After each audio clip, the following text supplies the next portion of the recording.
I've come to the place that I am is that I spent a lot of years exploring. I spent a lot of years failing. I spent a lot of years trying to do things, trying to find my artistic voice. And once I felt like I found something that was unique to me, something that was unique to my own voice, something that I felt like when I played it, others said, oh, that's just so you.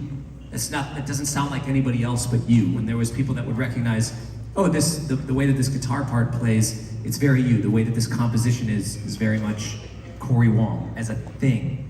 Once I kind of discovered that, I wanted to expand on that and find my own artistry.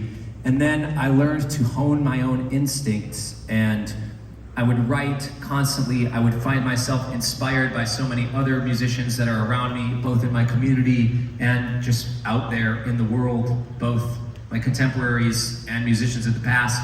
I find myself inspired by nature and landscapes and by visual art.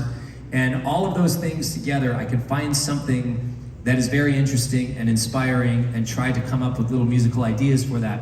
And when it comes to making records, when it comes to the writing side, I try to find the inspiration when I can. I try to show up for work every day.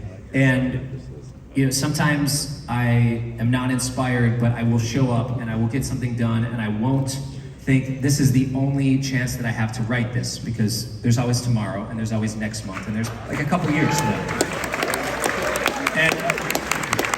And the other part of that maybe goes unsaid is that I try to relieve as many barriers as possible on the logistics side and on the technical side. So I am very proficient in Pro Tools and Logic and engineering and mixing and producing records. So that way, when I sit down to do something, I'm not trying to think, oh, what's that hotkey to do this? And then all of a sudden, my mind has diverted my attention and my creativity from the artistic idea to this technical thing. That all needs to be 100% in the back of my brain, so I can just, anything that I need to do in the programs is completely second nature, and the software is just a part of me, so it just disappears into the background and I can focus only on the art.